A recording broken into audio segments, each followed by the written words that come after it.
Hi, welcome to Universal Interiors. I'm Les Ingelstead, I'm Uni Fegley. and today we get to have some time together. And I just was thinking, why not hear about the word hope? Simple word it is, isn't it? Hope. It is. So that is what we're going to do a little sharing on. So when you hear the word, what do you think of first thing when you hear the word hope?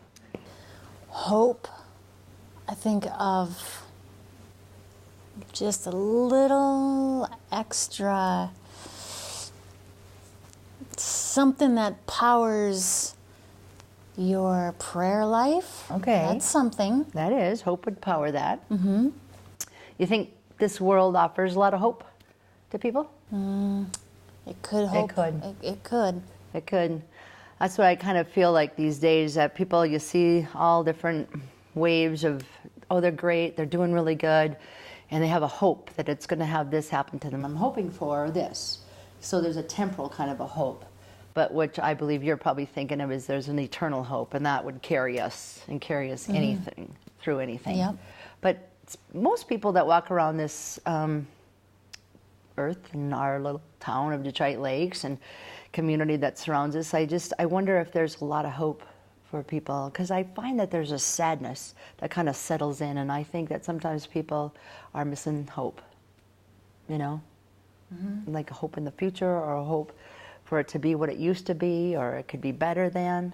What do you have thoughts about that? You know what? Sometimes if I hear someone say, "Oh, I hope it's a good day," it's almost a thought process for it just to be 50-50. Yeah. That's a stealer. Right. I hope she's happy. Right. It's like a little bit of 50-50 going on when you say hope. Yeah. I hope it could, it couldn't. We need to re-power the word hope. Yeah, that's what I'm thinking too. Get in there. That's Yeah. good. So when we see people, and hope, I say it often, hope it's been a good day. Like when I'm out serving people at the restaurants or something like that, and you hear, and you just wait for the response. And I'm hoping they have had a good day, because the night's going to go a lot better if they have. Or if I don't, well, they kind of hesitate. Then my job is to give them something to hope for. Or that's kind of a challenge, to turn the little cliche-ish as it sounds, your frown upside down. Well, if you can place it in front of somebody, something to hope for, I think you're going to win the battle. But I think it doesn't even have to be very complicated. No, never. No, and I think we get caught sometimes because we have our routine going about our day-to-day, and there's so many that, especially I would say in our 20s through maybe 60s, sorry out there, I'm just kind of labeling that, but we have expectations how it should look. Teenagers too, for that matter, and if it doesn't sit right, or something comes in just an abrupt stop, all that they were hoping for to happen this year, or with that relationship or that sport, and something comes to stop, they seem to lose hope. And that makes me really sad, including myself. I mean, things that happen. You have different things that crunch you at time, if it's an illness perhaps, or maybe there's been a death or a loss of some sort. If you're just hoping in the day-to-day, this world, it's gonna really jam you up. It's gonna get you kind of depressed and sad, and what do I think on? And that's why I know that if we're often here to just encourage you to open the Word, or to just ask somebody, or just seek out God on your own, because He is so full. He is hope. He's love, pure and simple, but He holds hope in His hands wide open. He's like, you know what? I have plans for you. Yeah, He has plans for you. You know that wonderful verse that you can visit? He wants to give us this amazing peace, but He has a future and a hope planned for each one of us. I mean, what kind of a promise is that? We need to share that. Yeah, I think it's important when you say, don't use the word so lightly. Even on the little menial things, I hope you have a nice day. Yeah. Put a little bit of pressure on the word. I like it. I hope. I think also I remember a lady going through cancer. Actually, she's passed, but that was her word, hope. And the word hope carried her from when she got sick to when she passed. Okay. And, you know, She had something to sink into, I bet, right. Faith, hope, and love Yep. are like, I have a little sign in my bathroom that says that. Yeah. And faith, I think, is a little bit of hope souped up. Faith is, I know. it's gonna- Hope is yeah. like 50-50, but you pray in hope, you pray in faith too. Yeah. And then you run them all through love. Yep. I love it. It's a good little recipe, that's for sure. In retail or as you are in your days, lots of times I know I'm at the school or at my job at the restaurant or wherever I might find myself, I think God put some stock into what He's given for us kids and the job to do. He really hopes that we can give hope. I just believe He does.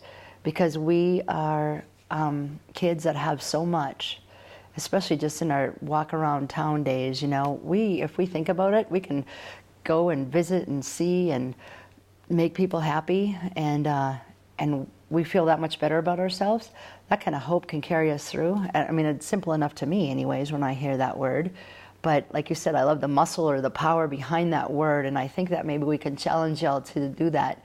If you're finding yourself in a hopeless place, to just reach out. And also another aspect of the word I think comes to is just dig a little deeper, and maybe you don't feel it right now, but you can give it to somebody else. And that's a huge key, I think, about passing our hope with the muscle on, you and I are talking about right now, is to find a place to just pour that out to somebody. It doesn't have to be deep at all. I have a friend who's in prison serving time, and that is her word that she has always said. She'll just print it out, or I'll look up something and share that with her, because she has a hope that eventually something can be risen from these ashes that she's in.